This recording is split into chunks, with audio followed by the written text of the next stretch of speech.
Picture this. You're part of an ancient alien race that has ruled the stars for millennia. Your people have conquered worlds, enslaved species, and built an empire that spans half the galaxy. You believe you're untouchable, unstoppable, divine even. Then, one day, you encounter a small blue planet inhabited by strange bipedal creatures who refuse to kneel. These humans don't just resist. They fight back with a fury that shakes the very foundations of your civilization. But here's the twist. When your empire crumbles and your people are scattered to the winds, cast out, and hunted across the galaxy, it's these same humans, the ones you try to destroy, who open their doors and offer you sanctuary. What happens when the hunters become hunted? What happens when gods fall from grace and must learn humility from those they once considered inferior? This is the story of the Zephyrians, once the most feared species in the galaxy, now refugees seeking shelter on the very world they try to conquer. It's a tale of redemption, unexpected alliances, and the incredible capacity of humanity to forgive even their greatest enemies. Welcome to Earth. Welcome home. Admiral Kethvar stood on the bridge of the Eternal Dominion, watching his homeworld burn through the massive view screen. The once magnificent crystal spires of Zephyr Prime crumbled like sand castles as orbital bombardment rained down from above. Smoke pillars twisted into the purple atmosphere, carrying with them the ashes of 10,000 years of civilization. The irony wasn't lost on him. 3 years ago, he had been the one giving such orders, watching alien worlds die beneath Zephyrian firepower. Now the weapons trained on his planet bore the markings of a dozen different species. Former slaves, former victims, former prey. The galaxy had finally united, but not under Zephyrian rule as his ancestors had dreamed. They had united against it. "Sir, we're receiving surrender requests from 17 more colonies," reported his communications officer, her usually pristine blue skin now pale with exhaustion. Dark circles ringed her large, silver eyes that had once looked upon other species with casual superiority. They're offering unconditional surrender in exchange for civilian protection. Unconditional surrender. The very concept had been foreign to Zephyrians for millennia. They were the ones who received surrender, not the ones who offered it. Their empire had stretched across 3 galactic arms, encompassing over 4,000 star systems. They had been gods among insects, shepherds of lesser beings who existed only to serve the greater Zephyrian purpose. But gods, it seemed, could bleed. "Tell them their surrender is rejected," came a voice from behind him. Kethvar turned to see High Commander Velthara approaching, her ceremonial armor scorched and dented. The golden emblems of rank that had once gleamed with pride now seemed tarnished and meaningless. The Coalition wants complete extinction. They've made that abundantly clear. The bridge fell silent except for the steady hum of failing life support systems. Through the view screen, another city died in nuclear fire. Kethvar had seen similar scenes on dozens of worlds during his career, but he had always been on the other side of the glass. He had been the one pressing the button, not the one counting down his final moments. "How many ships do we have left?" he asked quietly. 47 vessels across all remaining fleets," Velthara replied, her voice hollow. "Most are damaged beyond combat effectiveness. We lost the World Breaker this morning over Arcturus 7, along with Admiral Zeth Moran and 15,000 crew. 47 ships. Kethvar remembered when the Zephyrian Imperial Navy had boasted over 10,000 vessels, each one capable of reducing a planet to rubble within hours. Their smallest frigates had been more powerful than most species' flagships. Their battle cruisers had been mobile fortresses that could level continents. Their dreadnoughts had been instruments of divine wrath that could crack moons in half. Now they were running on reserve power and praying to gods who seemed to have abandoned them. The tactical display showed the grim reality of their situation. Red dots representing coalition forces surrounded every Zephyrian stronghold. Green dots marking neutral or allied forces had vanished entirely. Even species they had considered loyal servants had turned against them in the end, eager to join the winning side and distance themselves from their former masters. It had started so small. A human merchant vessel refusing to pay tribute in the Proxima system. Such incidents were common. Younger species often needed to be reminded of their place in the galactic order. Kethvar himself had been sent to make an example of them, to show what happened to those who defied Zephyrian authority. He had expected to find a primitive cargo hauler crewed by barely evolved apes. Instead, he had discovered something that changed everything. The humans had fought back. Not just fought, they had fought smart. Their ship, the Defiant Star, had been outgunned 100-1 by Kethvar's battle group, but somehow they had managed to damage 3 Zephyrian cruisers before finally being destroyed. Their captain, a female named Sarah Chun, had broadcast a final message that would echo across the galaxy. We die free, and others will follow. Earth remembers. Humanity endures. At the time, Kethvar had dismissed it as the desperate babbling of a defeated inferior. He had glassed the human colony on Proxima B as planned, thinking that would be the end of it. The other species would see what happened to those who defied the Empire, and order would be restored. Instead, it had been the spark that ignited a galactic revolution. Within months, human ships had begun appearing throughout Zephyrian space. They were crude, ungainly things compared to the elegant vessels of the Empire, but they fought with a savagery that caught even veteran Zephyrian commanders off guard. Worse, they seemed to learn from every encounter, adapting their tactics and technology with frightening speed. Then, other species had begun joining them. The aquatic delphinids, who had served as the Empire's administrators for centuries, suddenly turned their bureaucratic networks into intelligence-gathering operations for the Resistance. The insectoid Kitari, bred for grunt labor, had revealed an unexpected genius for guerrilla warfare. Even the crystalline Vorthak, who had been conquered so thoroughly they had forgotten their own language, had somehow rediscovered their ancient warrior traditions. But it had been the humans who held it all together. Somehow, these newcomers to the galactic stage had become the heart of the largest rebellion in galactic history. Their diplomats had forged impossible alliances between species that had been enemies for millennia. Their generals had coordinated military campaigns across dozens of star systems. Their scientists had shared technologies freely, building a coalition military force that gradually began to match and then exceed Zephyrian capabilities. The war had raged for 3 years. 3 years of desperate battles, dwindling resources, and slowly losing ground.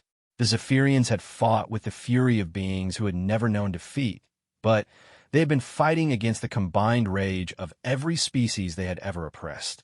Math was math, and the numbers had never been in their favor. Now the Empire was collapsing. Zephyr Prime was burning, and somewhere in the tactical displays and casualty reports, Kethvar could see the end of everything his people had built. "Sir," the communications officer said softly, "we're receiving a transmission from the human fleet. Admiral Chun wants to speak with you." Chun. The name had become legend during the war. Sarah Chin's daughter, following in her mother's footsteps, but commanding an entire battle group instead of a single merchant vessel. She had been present at the Battle of Rigel, where the human Third Fleet had shattered the Zephyrian Seventh Army. She had led the assault on the fortress world of Kalos, breaking a siege that had lasted 6 months. Now she was here, at the final battle, to witness the death of the empire that had killed her mother. On screen, Kethvar said. The view screen shimmered, replacing the image of his dying homeworld with the bridge of a human starship. Admiral Lisa Chun appeared before him, younger than he had expected, with dark hair pulled back in a practical military style and brown eyes that held depths of both sorrow and determination.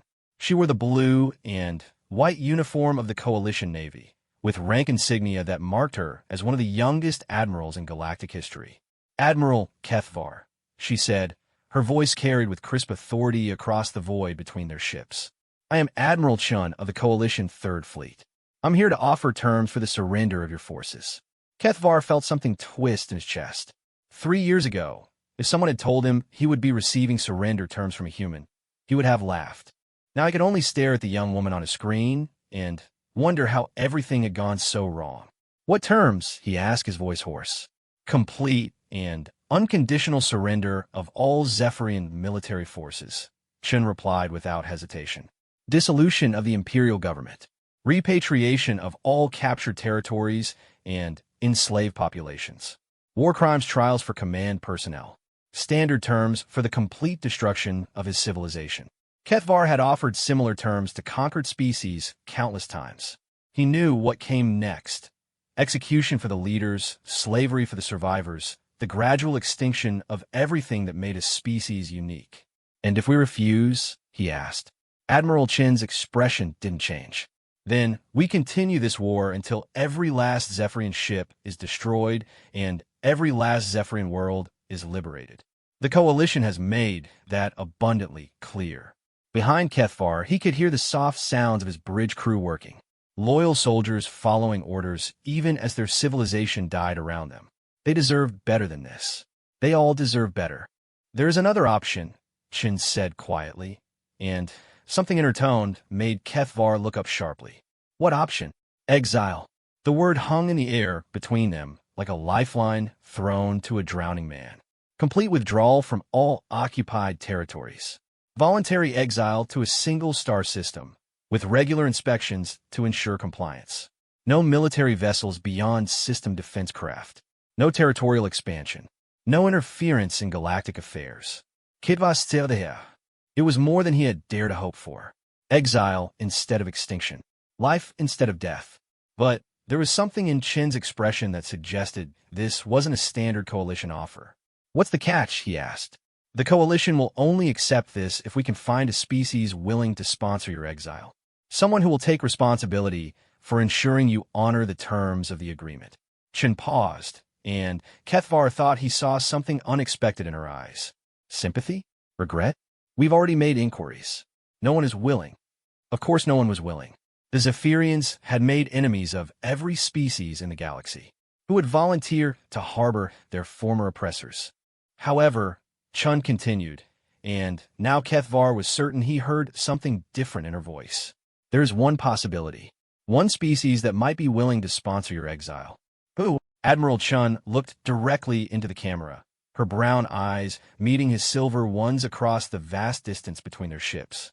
When she spoke, her voice carried a weight that seemed to echo with the ghosts of the past, and the promise of an impossible future. Humanity. The bridge of the Eternal Dominion fell absolutely silent. Kethvar felt as if the deck had shifted beneath his feet. Humanity. The species that had started this war. The people whose worlds he had glassed, whose ships he had destroyed, whose colonies he had scattered to the void. They were offering to sponsor his people's exile. "You're joking," Velthara said from behind him, her voice filled with disbelief. "I assure you, I'm not," Chin replied, her gaze never leaving Kethvar's. "The offer comes directly from Earth. If you agree to the terms of exile, humanity will sponsor your relocation to an uninhabited system in our space. You'll be under our protection and our supervision." "Why?" The word escaped Kethvar's lips before he could stop it. "Why would you do this? After everything we've done to your people?" For a long moment, Admiral Chun was silent. When she finally spoke, her voice was soft but carried clearly across the void. "Because my mother believed that even enemies could find redemption. Because humanity has learned that cycles of vengeance only lead to more suffering. And because maybe, just maybe, there's a chance for something better." She paused, looking down at something off-screen before meeting his eyes again. "You have 1 hour to decide, Admiral. After that, the offer expires, and we return to the original terms. Choose wisely." The transmission cut, leaving Kethvar staring at the image of his burning homeworld once again. Around him, his bridge crew stood in stunned silence, processing what they had just heard. Exile under human protection. Safety in the hands of their enemies. It was impossible. It was unprecedented. It was their only hope. Kethvar closed his silver eyes and tried to imagine a future where his people lived under human charity, where former gods became refugees, where pride became survival. It wasn't the future any Zephyrian had ever envisioned. But it was a future nonetheless. And in a galaxy that had wanted to see them extinct, that might be the greatest miracle of all. The transport ship Horizon's Edge drifted through the outer reaches of the Sol system, its hull scarred from 3 years of war and hastily applied human modifications. Inside its cargo bays, 3,000 Zephyrian civilians huddled in temporary shelters, survivors of a civilization that had once believed itself invincible. They were the first wave of refugees, the beginning of what Earth's media had dubbed the largest humanitarian crisis in galactic history. Dr. Elena Rodriguez floated in the zero-gravity observation deck, watching through the reinforced viewport as Earth grew larger in the distance. As the United Nations' newly appointed Director of Interspecies Relations, she would be responsible for overseeing the integration of humanity's former enemies into human society. The irony of the situation wasn't lost on her. 6 months ago, she had been working in a bunker on Mars, helping coordinate the defense against Zephyrian bombing raids. Now, she was preparing to welcome them as neighbors. The door behind her cycled open with a soft hiss, and Ambassador Sarah Kim joined her at the viewport. The younger woman's face bore the same expression of mixed apprehension and determination that Elena had seen in every human face since the exile agreement had been signed. The advance team reports that New Haven is ready to receive the first group, Sarah said, consulting her datapad. Housing modules are complete, basic infrastructure is operational, and the security perimeter is established. New Haven. The name had been chosen by committee after dozens of rejected proposals. It was to be the Zephyrians' new home, a terraformed moon orbiting Jupiter, far enough from Earth to address security concerns, but close enough for regular monitoring. The construction crews had worked around the clock for 3 months, building what amounted to a city-sized refugee camp, using designs adapted from Earth's colonial expansion program. Any word from the Zephyrian Leadership Council? Elena asked. Elder Kethvar has confirmed they're ready to begin the transition process. He seems... Sarah paused, searching for the right word. Subdued. I think the reality of the situation is finally setting in. Elena nodded. She had met with Kethvar twice during the exile negotiations, and each time she had been struck by how different he seemed from the propaganda images that had defined Zephyrians in human minds. The propaganda had shown them as 8-foot-tall monsters with silver skin and glowing eyes, beings of pure malevolence who delighted in the suffering of others. The reality was more complicated. Kethvar was tall, certainly, but his movements were those of someone carrying an enormous weight. His silver skin was marked with what appeared to be ritual scars, and his large eyes held depths of grief that reminded Elena uncomfortably of human survivors she had worked with during the war. He spoke in careful, measured tones, as if every word might be his last. Most disturbing of all, he seemed genuinely grateful for humanity's offer of sanctuary, even though Elena could see it cost him tremendous pride to accept charity from a species his people had tried to exterminate. The complexity of the situation went far beyond individual personalities. Earth population was deeply divided on the exile agreement. Protesters filled the streets of every major city, some demanding harsher treatment for their former enemies, others arguing that humanity was taking an unnecessary risk. The families of war casualties were particularly vocal in their opposition. Elena had received death threats from humans who thought she was betraying her own species, and equally disturbing messages from Zephyrian hardliners who viewed the exile as collaboration with inferior beings. It was hardly the overwhelming mandate Elena would have preferred for such a massive undertaking. But President Martinez had been clear. The decision had been made at the highest levels of government, with input from the United Nations, the Solar Defense Force, and representatives from the coalition. Humanity would honor its commitment, regardless of public opinion. The question now was whether they could make it work. A soft chime indicated an incoming transmission. Elena touched her communicator, and Admiral Chen's voice filled the observation deck. Dr. Rodriguez, we're receiving final confirmation from the Zephyrian Council ship. They're ready to begin the transfer process. We'll be docking with the Horizon's Edge in approximately 2 hours. Understood, Admiral. All ground support teams are standing by. Elena paused, then added, any last-minute complications? There was a brief hesitation before Chen replied. Nothing official. But, Dr. Rodriguez, some of the Zephyrian civilians are expressing concerns about their reception. They've heard about the protests, seen the media coverage. Many of them are convinced that humans plan to exact some form of revenge once they're planetside. Elena felt her heart sink. She had feared this might happen. Despite all of humanity's official assurances, despite the legal protections built into the exile agreement, the Zephyrians had no reason to trust their former enemies.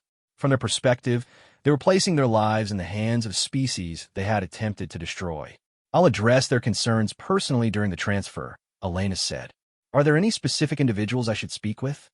Elder Kethvar has requested a private meeting before the group departs for New Haven. I think he wants to discuss the long-term arrangements. Elena acknowledged the message and ended the transmission, then turned to Sarah.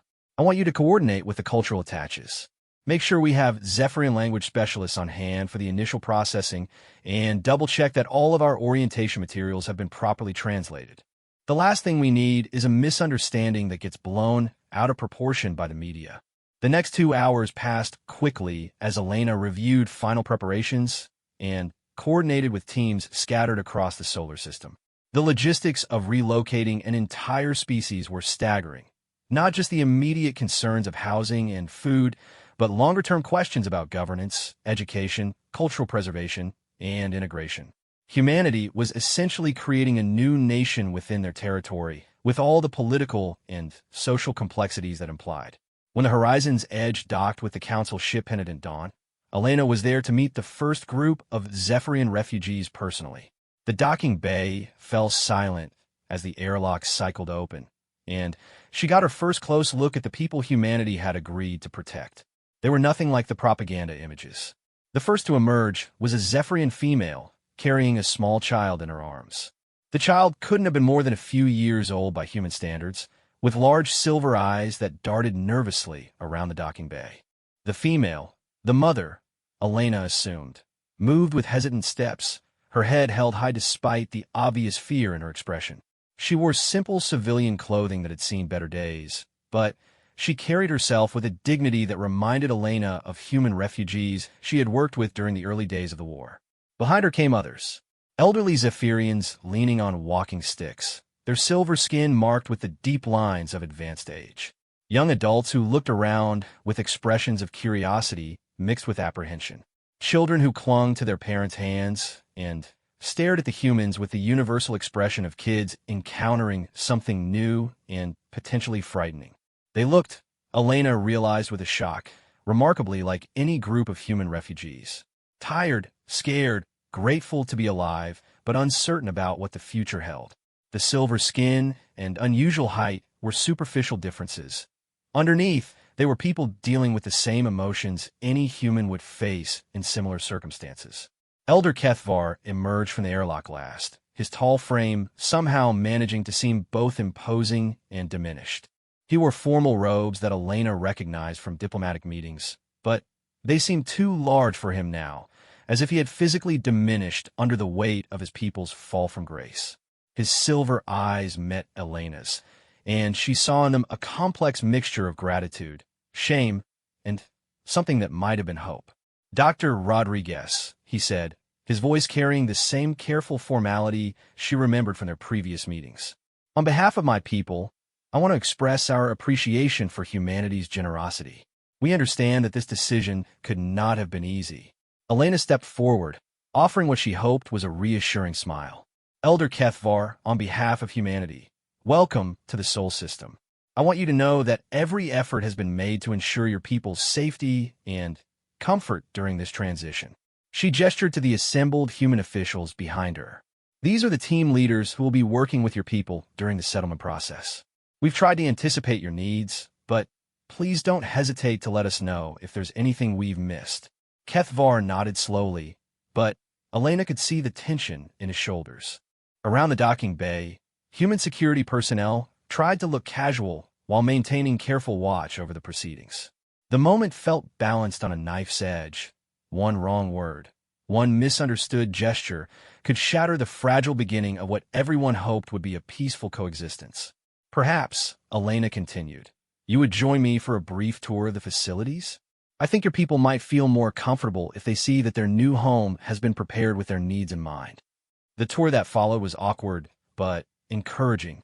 Elena showed Kethvar the family housing units that had been designed based on Zephyrian specifications, the communal areas adapted to accommodate their social customs, the educational facilities where Zephyrian children could maintain their cultural identity while learning about human society. Throughout the tour, she found herself watching the elders' face for reactions, trying to gauge whether humanity's efforts were meeting Zephyrian expectations. What she saw surprised her. Kethvar examined everything with meticulous attention to detail, asking technical questions about construction materials and life support systems, inquiring about long-term maintenance schedules and resource allocation. His questions weren't those of someone looking for flaws to criticize, but of someone trying to understand how his people would fit into this new reality. "These facilities are impressive," he said finally, as they concluded the tour in one of the family residential areas. "Your people have clearly invested considerable resources in this project." "We want this to work, Elder Kethvar," Elena replied honestly. "For your people and for ours. But I won't lie to you, there are challenges ahead. Integration won't be easy, and not everyone on either side is comfortable with this arrangement." Kethvar was quiet for a long moment, looking out a viewport at the earth below. "Dr. Rodriguez, may I speak frankly?" "Of course. My people are afraid, not just of humans, though that fear certainly exists, but of themselves. We have spent millennia believing we were superior to all other forms of life. That belief shaped every aspect of our society, our culture, our individual identities. Now we must learn to live as equals among those we once considered inferior. For many of us, this challenges the very foundations of who we believe ourselves to be." Elena felt a chill run down her spine. The psychological dimensions of the integration process were something humanities planners had discussed extensively, but hearing it articulated so directly by a Zephyrian leader made the challenges seem even more daunting. "What can we do to help?" she asked. "Patience," Kethvar replied immediately, "and understanding that this process will involve mistakes, misunderstandings, and probably some failures. My people will need time to adapt, and some of them may never fully succeed. But Dr. Rodriguez," he turned to face her directly, "I want you to know that the majority of us are grateful beyond words for this opportunity. Whatever our past crimes, whatever our current struggles with pride and identity, we recognize that humanity has offered us something precious, the chance to build something better." The sincerity in his voice was unmistakable, and Elena found herself moved despite her professional detachment. This wasn't the ranting of a defeated enemy or the careful words of a diplomat trying to secure better treatment.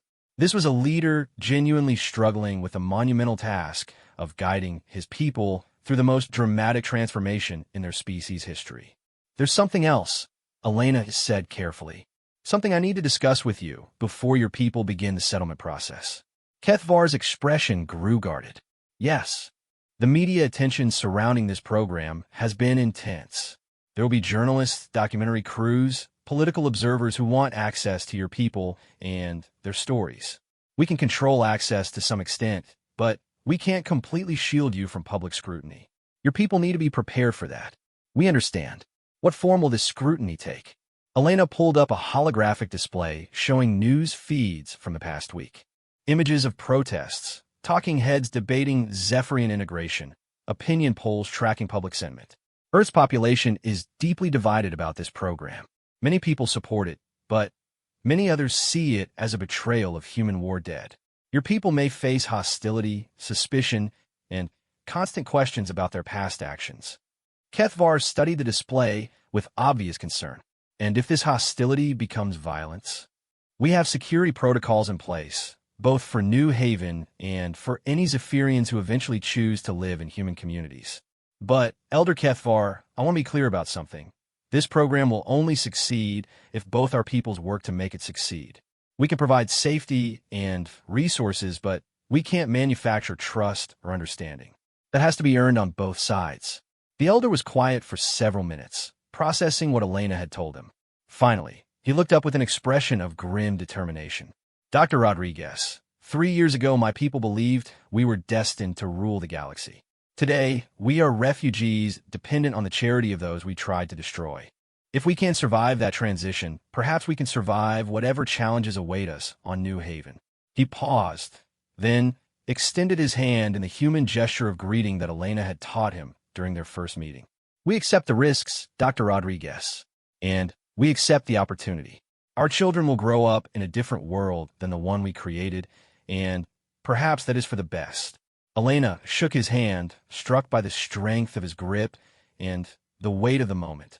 Somewhere below them, Earth continued its ancient rotation, carrying 8 billion humans who were about to share their solar system with former enemies. Somewhere behind them, 3,000 Zephyrian refugees prepared to begin new lives in a place called New Haven. The future remained uncertain, filled with challenges that neither species had ever faced before. But for the first time since the exile agreement had been signed, Elena allowed herself to feel something approaching optimism. Maybe, just maybe, they could make this work. 6 months after the first Zephyrian refugees had arrived at New Haven, DR, Marcus Webb stood at the edge of what had once been called the integration zone, watching a scene that would have seemed impossible during the war. A group of human children played a modified version of zero-gravity soccer with young Zephyrians, their laughter echoing through the recreational dome. The silver-skinned children moved with the natural grace of a species evolved for three-dimensional movement, while the humans compensated with the stubborn determination that had characterized their species since the dawn of time. Webb made notes on his tablet as he observed. As the chief psychologist for the Zephyr integration program, his job was to monitor the mental health and social adaptation of both human and Zephyrian participants. The children's games were encouraging. Kids had a remarkable ability to ignore the prejudices that paralyzed adults, but the real challenges lay in the older generations. Dr. Webb, a soft voice interrupted his observations. He turned to see Zethura, one of the Zephyrian mental health liaisons, approaching with her characteristic hesitant steps. Even after 6 months, most Zephyrians still moved as if they expected to be ordered away from wherever they were standing. "Yes, Zethura, how are the morning sessions going?" The young Zephyrian female consulted her own tablet, her large silver eyes reflecting the artificial sunlight that bathed the recreational area. "We have had 3 more cases of what you call survivor's guilt among the elderly population. They struggle with accepting comfort while knowing that millions of our people died during the war." Webb nodded grimly. Survivor's guilt had become one of the most persistent psychological challenges facing the Zephyrian refugees. Many of them had lost family members during the coalition's counterattacks, and living in relative safety on New Haven while their homeworlds remained battle-scarred created complex feelings of shame and unworthiness. "Are they responding to the group therapy sessions?" he asked. "Some are. Elder Vexthal has begun participating more actively since his grandson started playing with the human children. But others..." Zethura's voice trailed off, and Webb could see the frustration in her expression. "Others seemed determined to punish themselves for surviving." It was a pattern Webb had observed in human war refugees as well, but the Zephyrian version carried additional complications. Their species had been raised with an ideology of superiority that made accepting help, especially from humans, psychologically traumatic. Every act of kindness from their former enemies became a reminder of their fall from grace, every comfort a symbol of their dependence. "What about the integration classes? Are we seeing better attendance?" "The language programs are quite popular," Zethura reported, her mood brightening slightly. "Many of our people are eager to learn proper English rather than relying on translation devices. The cultural orientation sessions are more challenging." Webb could imagine. The cultural orientation sessions were designed to help Zephyrians understand human society, customs, and expectations. But they also included difficult topics like human rights, democratic governance, and the concept of equality among sentient species, ideas that directly contradicted millennia of Zephyrian social conditioning. Any specific areas of resistance? The concept of individual rights remains problematic for many older Zephyrians. They understand hierarchy, duty, and collective responsibility, but the idea that individuals can make choices that conflict with group needs. Zethura shook her head. "It is like asking someone to breathe water instead of air." A commotion near the entrance to the recreational dome drew Webb's attention. A group of human protesters had gathered outside the security perimeter, holding signs and chanting slogans that were barely audible through the dome sound barriers. He could make out phrases like "Remember Earth's Dead" and "Justice for War Crimes," along with more inflammatory language that made his stomach clench. The protests had become a daily occurrence since the 3rd month of the program. As initial curiosity about the Zephyrian refugees had faded, opposition groups had become more organized and more vocal. They demanded everything from war crimes trials to immediate deportation, and they had found sympathetic ears among human families who had lost relatives during the fighting. "Do the children understand what's happening out there?" Webb asked quietly. Zethura followed his gaze to the protesters, then looked back at the playing children. The human children asked questions, but their parents seemed to have explained the situation appropriately. Our young ones. She paused, choosing her words carefully. They understand that some humans do not want us here. They do not understand why, when other humans have been so kind. The complexity of explaining hatred and prejudice to children who had never experienced either was one of the unexpected challenges of the integration program.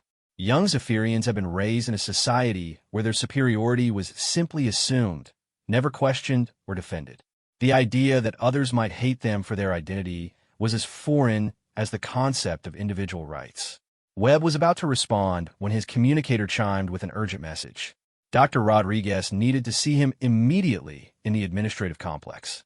He excused himself from Zephyra and made his way through the winding corridors that connected New Haven's various domes and facilities. The administrative complex buzzed with unusual activity as Webb approached Rodriguez's office. Technicians hurried past carrying monitoring equipment, and he could hear raised voices from behind closed doors. Whatever was happening, it was significant enough to disrupt the normally calm atmosphere of the integration program's headquarters. Dr. Webb, thank you for coming so quickly. Rodriguez looked up from her desk, where multiple holographic displays showed news feeds, security reports, and communication logs. Her normally composed expression showed signs of strain that immediately put Webb on alert. "What's the situation?" he asked, taking a seat across from her desk. "We have a problem. A significant one." Rodriguez gestured to one of the holographic displays, which showed a news report from Earth. 3 hours ago, the Coalition Council announced they're conducting a review of the Zephyrian exile program. They claim they've received reports of concerning activities among the refugee population. Webb felt his stomach drop. What kind of concerning activities? That's what we're trying to figure out. The official statement mentions potential security violations and cultural resistance to integration requirements, but they haven't provided any specific details. However, Rodriguez touched another control, and the display switched to intercepted communication logs. Our monitoring systems have detected increased encrypted communications between New Haven and several unidentified sources in deep space. The implications hit Webb immediately. If Zephyrian refugees were secretly communicating with remaining Imperial forces, it could undermine the entire exile program. Worse, it could justify the hardliners' demands for harsher treatment of the refugee population. "Do we know who's involved in these communications?" he asked. "That's the problem. The encryption is sophisticated enough that we can't break it without more time and resources.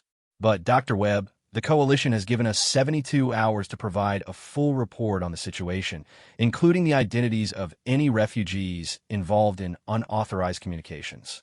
72 hours. Webb understood the implied threat. If humanity couldn't demonstrate that the refugee population was under proper control, the Coalition might revoke the exile agreement entirely. That would mean deportation for the Zephyrians, or worse, given the current political climate in Coalition space. "What do you need from me?" Webb asked. "I need you to work with the Zephyrian Leadership Council to identify who might be involved in these communications." "But, Dr. Webb," Rodriguez's voice carried a warning tone. "We have to handle this very carefully. If word gets out that we're investigating the refugees for potential security violations, it could destroy everything we've built here." Webb nodded, understanding the delicate balance they needed to maintain. Too aggressive an investigation could undermine trust between human and Zephyrian populations. Too passive a response could give the Coalition justification for terminating the program entirely. "I'll start with Elder Kethvar," Webb decided. "If anyone knows what's happening, it would be him." Rodriguez agreed, and within an hour Webb found himself walking through the residential sections of New Haven toward the modest quarters that Elder Kethvar had chosen for himself.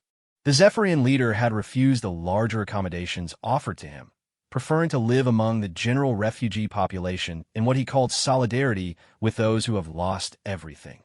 The residential areas of New Haven had evolved considerably since the first refugees had arrived.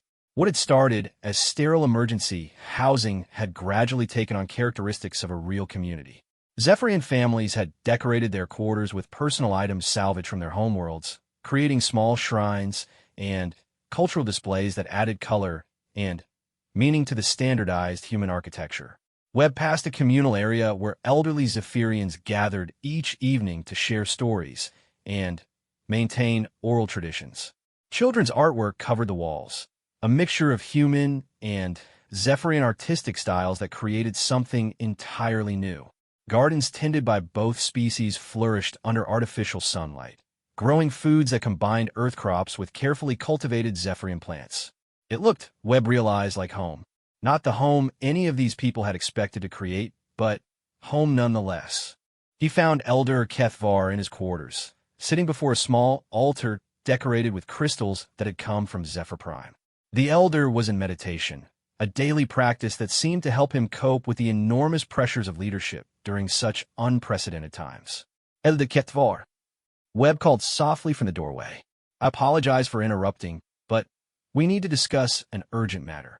The Elder's silver eyes opened, and he gestured for Webb to enter.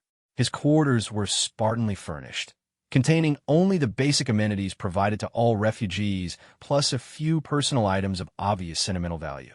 A photograph of what Webb assumed to be Kethvar's family sat on a simple desk, along with what appeared to be military decorations from his service in the Imperial Navy. Dr. Webb, your expression suggests this is not a routine visit. Webb sat down carefully, trying to project calm while dealing with his own anxiety about the situation. Elder Kethvar, our monitoring systems have detected encrypted communications between New Haven and unknown sources in deep space. The Coalition has demanded a full investigation within 72 hours. To Webb's surprise, the Elder's expression didn't show shock or denial. Instead, Kethvar closed his eyes briefly, as if he had been expecting this moment. I see, he said finally. And you wish to know if I am aware of any unauthorized communications among our people. Are you? Kethvar was quiet for several minutes, and Webb could see him wrestling with some internal conflict. When he finally spoke, his voice carried the weight of enormous burden. Dr. Webb, there are things happening among our people that I have not reported to human authorities. Not because I wish to betray your trust, but because the situation is complicated. Webb felt his pulse quicken. What kind of things? Some of our people have maintained contact with Zephyrian survivors in other parts of the galaxy. Not Imperial loyalists or military remnants. Civilians who escaped the Coalition's advance and are hiding in remote systems. They are dying, Dr. Webb. Slowly, without resources or hope. And they've been asking us for help. The pieces began falling into place in Webb's mind. Help how? Information about human society. Technical data that might help them survive. And Kethvar hesitated. Requests that we intercede with human authorities on their behalf. Webb leaned back in his chair, processing the implications. If Zephyrian refugees were trying to help other survivors, it could be seen as either humanitarian aid or potential security violation, depending on who was making the judgment. Elder Kethvar, why didn't you bring this to us through official channels? Because I fear the response would be negative. Your people have been generous beyond measure, but I understand the political pressures you face. The knowledge that there are still Zephyrian survivors seeking sanctuary. Kethvar shook his head. I did not believe human authorities would be receptive to expanding the refugee program.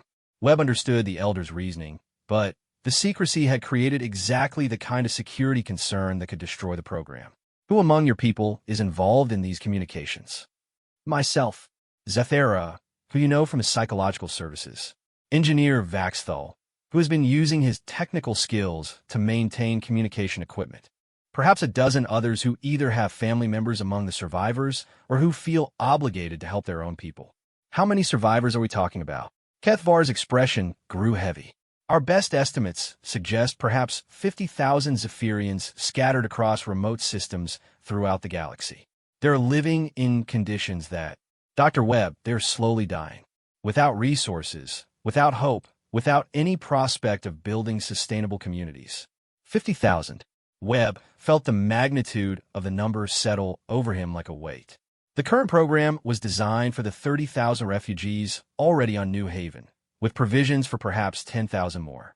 Expanding it to accommodate 50,000 additional survivors would require resources and political capital that might not exist. But allowing 50,000 sentient beings to die when humanity had the capacity to save them raised moral questions that went to the heart of what the integration program was supposed to represent. Elder Kethvar, I need you to help me understand the exact nature of these communications. What information has been shared? What commitments have been made? And, most importantly, is there any connection to remaining Imperial forces? No Imperial connections, Kethvar said immediately. These are civilians, Dr. Webb. Families, elderly individuals, children who manage to escape coalition forces, but have no safe place to go. We have shared basic survival information and have tried to provide emotional support, but we have made no military commitments and shared no sensitive data about human society or New Haven's operations. Webb believed him, but he also understood that his belief would not be sufficient to satisfy coalition investigators. I need you to provide me with complete records of all communications. Names, dates, locations if known, content of all messages. And I need you to understand that this information will have to be shared with human authorities. Will this end the program? Kethvar asked quietly. I don't know, Webb answered honestly. But I can tell you that trying to hide it any longer will definitely end the program. Our only chance is complete transparency and hope that human leadership sees this as a humanitarian issue rather than a security threat. Kethvar stood and walked to his small window, looking out at the residential areas where his people were building new lives. Dr. Webb, if I provide this information and it results in the termination of our exile agreement, what happens to the refugees already here? I don't know that either. But Elder Kethvar, what I do know is that the success of this program depends on trust between our peoples. That trust has been damaged by these secret communications, no matter how well-intentioned they were. The elder turned back to face him, and Webb could see the pain in his silver eyes. You are right, of course. I will provide you with all the information we have. But Dr. Webb, he paused, choosing his words carefully. I hope your people will remember that every species has obligations to care for its own. We would not have hidden this if we believed humanity would help those other survivors. Webb felt the implicit challenge in Kethvar's words. The elder was essentially asking whether humanity's commitment to protecting Zephyrian refugees extended beyond those who had already reached safety. It was a question that went to the heart of human values and the broader purpose of the integration program. I'll make sure that's part of my report, Webb promised. But right now, our priority has to be preserving what we've already built. The relationships, the trust, the hope that this can work. As he left Kethvar's quarters with a data pad containing complete records of the unauthorized communications, Webb found himself thinking about the children he had observed playing together earlier that day. They represented the future that both species were trying to create, a future where former enemies could become friends, where differences could be celebrated rather than feared. That future now hung in the balance, dependent on whether humanity could find the wisdom and courage to see beyond immediate security concerns to the larger questions of justice and compassion that define civilization itself. The next 72 hours would determine not just the fate of the Zephyrian refugees, but the kind of species humanity chose to be when tested by the complexities of mercy. For the emergency session of the United Nations Security Council convened at 4 o'clock GMT, with representatives from every major human government present either in person or via quantum entanglement communication. The normally ornate chamber had been modified to accommodate the crisis management protocols established during the Zephyrian War, with tactical displays showing real-time intelligence feeds and communication links to coalition commanders throughout the galaxy. President Maria Santos sat at the head of the table, her normally composed expression betraying the strain of the past 72 hours. She had been awakened 3 days ago with news that could destroy humanity's most ambitious diplomatic initiative, and every decision since then had carried the weight of species-level consequences. Ladies and gentlemen, she began, her voice carrying clearly through the chamber's acoustics. We are here to address the crisis surrounding the Zephyrian integration program. Dr. Rodriguez, please provide your summary of the situation. Elena Rodriguez stood and activated the main holographic display, which showed a complex web of communication logs, personnel files, and security assessments. Her presentation would determine whether humanity continued its unprecedented experiment in interspecies coexistence or abandoned it under pressure from the Galactic Coalition. 72 hours ago, Coalition intelligence informed us of unauthorized communications between New Haven and unknown sources in deep space. Our investigation has determined that 12 Zephyrian refugees, led by Elder Kethvar, maintained contact with approximately 50,000 Zephyrian survivors scattered throughout remote systems in Coalition space. Murmurs rippled through the chamber. The existence of additional Zephyrian survivors had been suspected, but never confirmed, and the number was far larger than most officials had anticipated. The content of these communications was primarily humanitarian in nature, Rodriguez continued. Basic survival information, technical advice for maintaining life support systems, and emotional support for isolated communities. We have found no evidence of military planning, intelligence sharing about human defenses, or coordination with remaining Imperial forces. General Harrison, commander of the Solar Defense Force, leaned forward in his chair. Dr. Rodriguez, regardless of the content, these communications represent a clear violation of the exile agreement. The Zephyrians were required to sever all external contacts as a condition of their sanctuary. That's correct, General. However, the investigation has also revealed the circumstances that motivated these communications. The 50,000 survivors are living in conditions that can only be described as desperate. Without access to adequate resources or sustainable technology, our analysis suggests they face extinction within 5 to 10 years. Representative Chun from the Asian Alliance raised her hand. Dr. Rodriguez, what is the Coalition's position regarding these survivors? Are they seeking additional exile agreements? Rodriguez's expression grew grim. The Coalition has made it clear that they consider all remaining Zephyrians to be potential threats. There have been no discussions of additional exile programs, and Coalition forces have standing orders to prevent any Zephyrian group from establishing permanent settlements in their territory. The implications hung heavy in the chamber. 50,000 sentient beings were slowly dying, and the galactic community had essentially written them off as acceptable casualties of war. What are our options? President Santos asked. 3 primary choices, Rodriguez replied, changing the holographic display to show potential scenarios. First, we can comply with Coalition demands, terminate the integration program, and deport our current refugees to an unspecified location. This would satisfy our critics, but would likely result in the deaths of all 80,000 Zephyrians involved. The chamber fell silent as representatives contemplated the moral weight of that choice.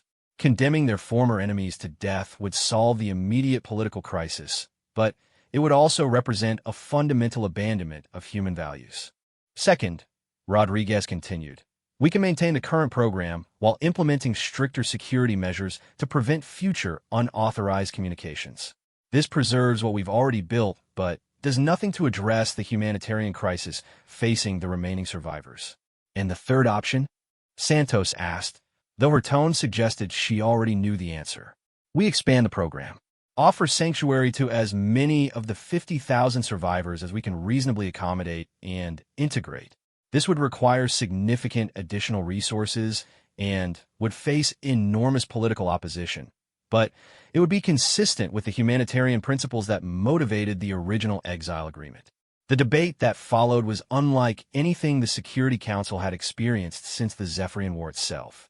Representatives argued passionately about humanity's obligations to former enemies, the practical limitations of large-scale refugee resettlement, and the political consequences of expanding a program that already faced significant public opposition. Ambassador Williams from the European Federation expressed concerns shared by many. President Santos, with respect to the humanitarian considerations involved, we must also consider the security implications. 50,000 additional Zephyrian refugees would represent the largest concentration of former Imperial citizens in Coalition space. Can we be certain that none of them harbor loyalties to the old regime? Dr. Rodriguez had anticipated this question. Our psychological evaluations of current refugees indicate that exposure to Coalition retaliation has largely eliminated Imperial loyalty among survivors. These aren't military officers or political leaders. They're civilians who barely escaped with their lives and have spent the past 3 years hiding from Coalition forces. But can we be certain? Williams pressed. Can we guarantee that bringing 50,000 more Zephyrians into human space won't create a fifth column capable of gathering intelligence or coordinating future attacks? The question went to the heart of the security concerns that had plagued the integration program since its inception. Every refugee represented a potential risk, and the proposed expansion would multiply that risk by a factor of nearly 3. General Harrison provided the military perspective. From a pure security standpoint, the expansion represents an unacceptable risk. Our monitoring capabilities are already stretched to their limits with the current refugee population. Adding 50,000 more individuals would require resources we simply don't have. Then, we build those resources, interjected Representative Nakamura from the Pacific Alliance. We expand our monitoring capabilities, we increase our security personnel, we develop new protocols for managing larger refugee populations. The question isn't whether we can do it. The question is whether we will do it. The philosophical divide in the chamber was clear. Some representatives viewed the refugees primarily as a security challenge to be managed, while others saw them as a humanitarian crisis requiring human compassion and assistance. President Santos called for a brief recess, during which she conferred privately with her senior advisors. When the session resumed, she had made a decision that would define humanity's legacy for generations to come. Ladies and gentlemen, I have made my recommendation to this council, subject to your approval. We will implement a modified version of Option 3, a carefully managed expansion of the refugee program. The chamber erupted in discussion, but Santos raised her hand for silence. The expansion will proceed in phases, with comprehensive security screening for each group of survivors. We will establish 2 additional settlement facilities, both located in secure systems with enhanced monitoring capabilities. The total refugee population will be capped at 75,000 individuals, which represents the maximum we can safely accommodate with current resources. Representative Chun spoke first. President Santos, what about the remaining survivors who cannot be accommodated under this expansion? We will work with the coalition to identify alternative solutions.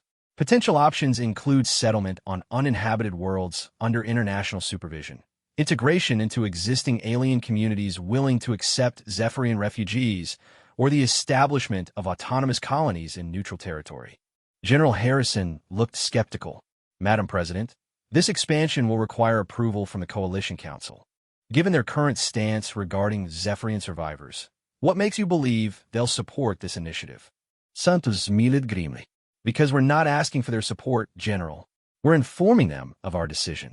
Humanity's sovereignty within our own star system includes the right to offer sanctuary to refugees who pose no direct threat to galactic security.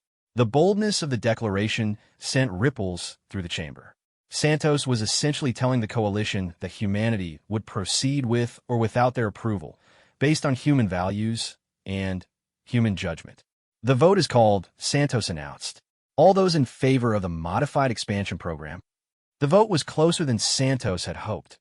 15 in favor, 12 opposed, with 3 abstentions. It was hardly a ringing endorsement, but it was enough to proceed.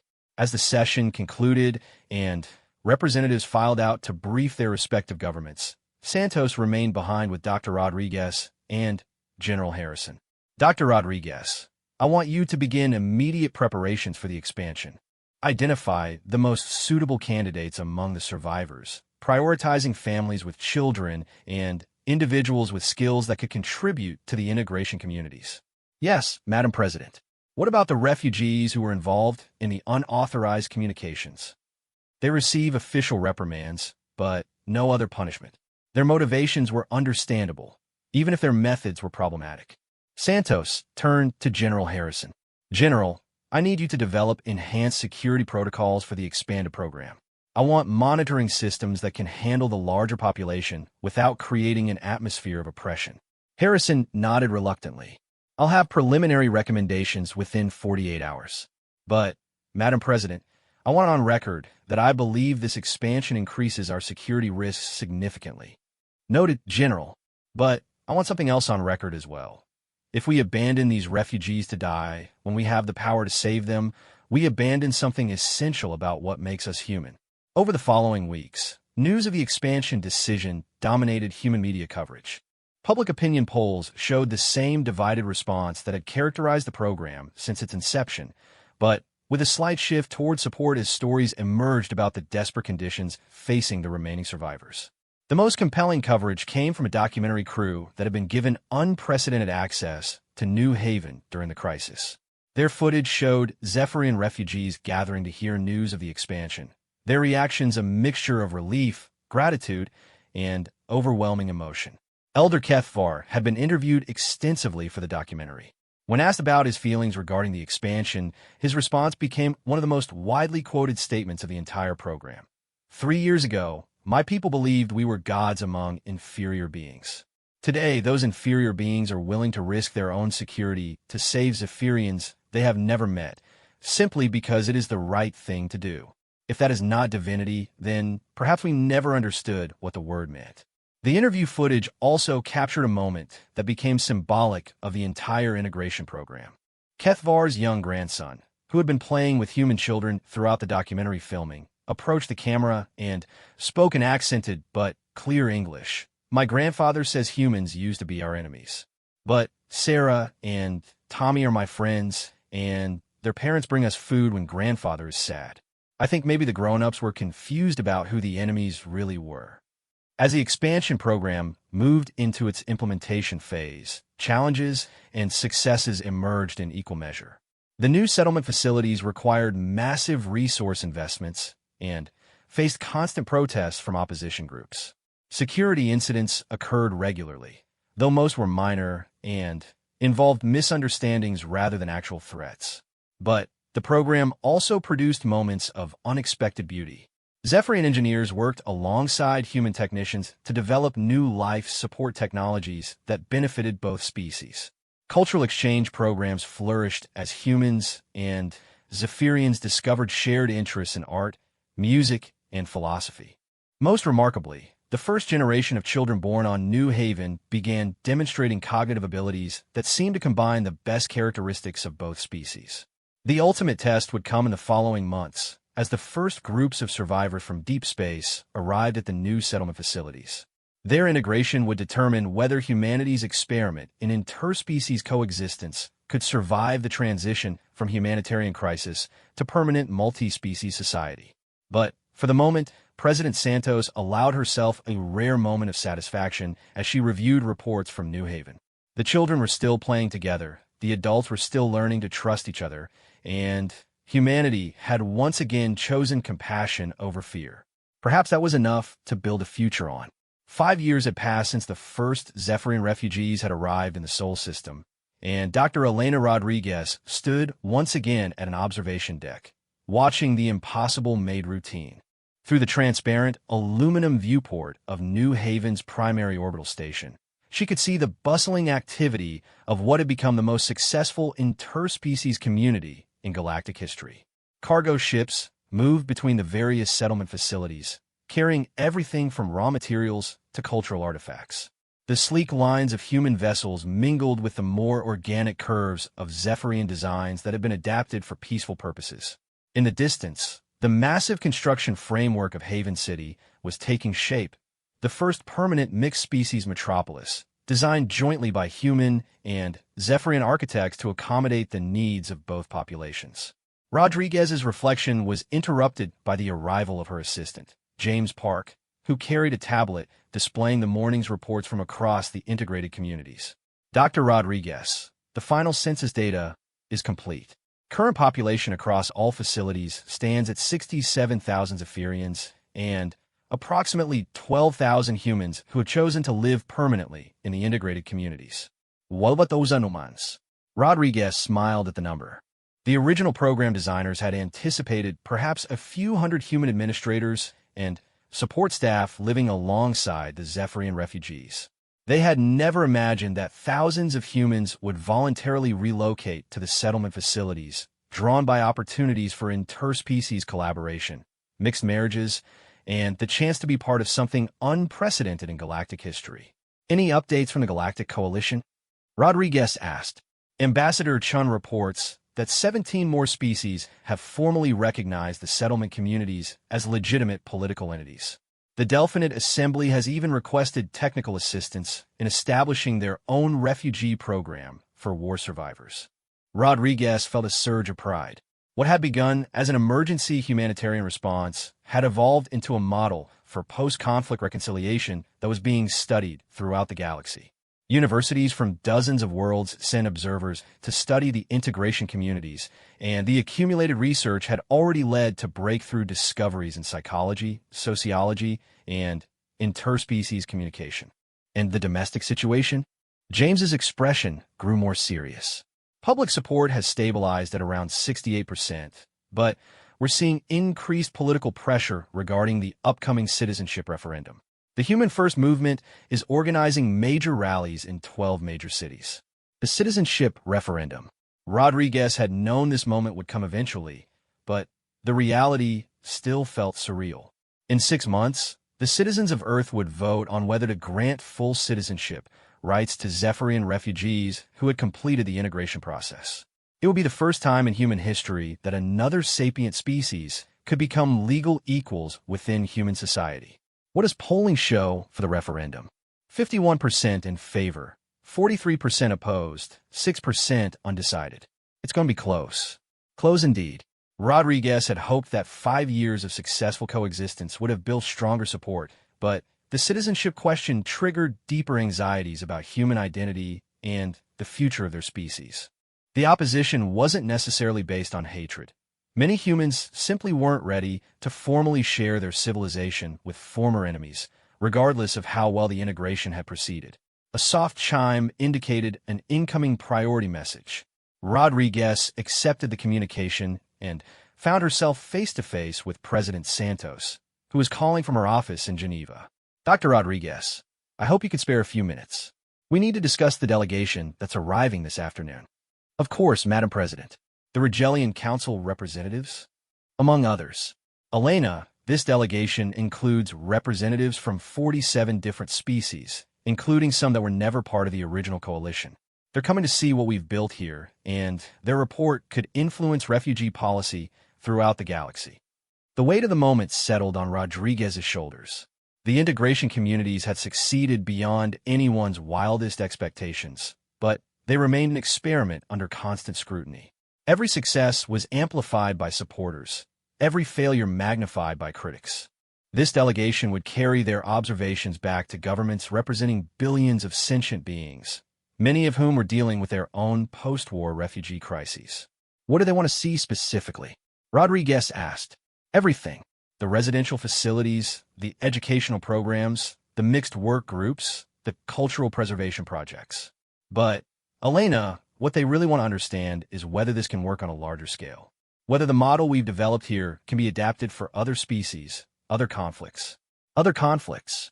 Rodriguez was aware of at least 6 ongoing territorial disputes that had created massive refugee populations throughout coalition space. If the integration model could be successfully scaled up, it might represent a fundamental shift in how galactic civilization handled post-conflict reconstruction. I'll coordinate with the facility administrators to ensure they have full access to our operations, Rodriguez promised. But, Madam President, there's something I should mention about the timing of this visit. Santos raised an eyebrow. Yes, we're in the middle of the Harmony Festival. The communities are celebrating the 5th anniversary of the first refugee arrivals, and it's become quite an elaborate event. The delegation will be observing us during one of our most optimistic moments, which might not give them a completely representative view of day-to-day life. The president's expression brightened. Elena, I can't think of a better time for them to visit. Let them see what's possible when different species choose to build something together instead of tearing each other apart. The Harmony Festival had evolved organically from the simple memorial services that marked the anniversary of each refugee arrival. What had started as solemn remembrance of losses suffered during the war had gradually transformed into a celebration of resilience, adaptation, and hope for the future. The name itself had been chosen by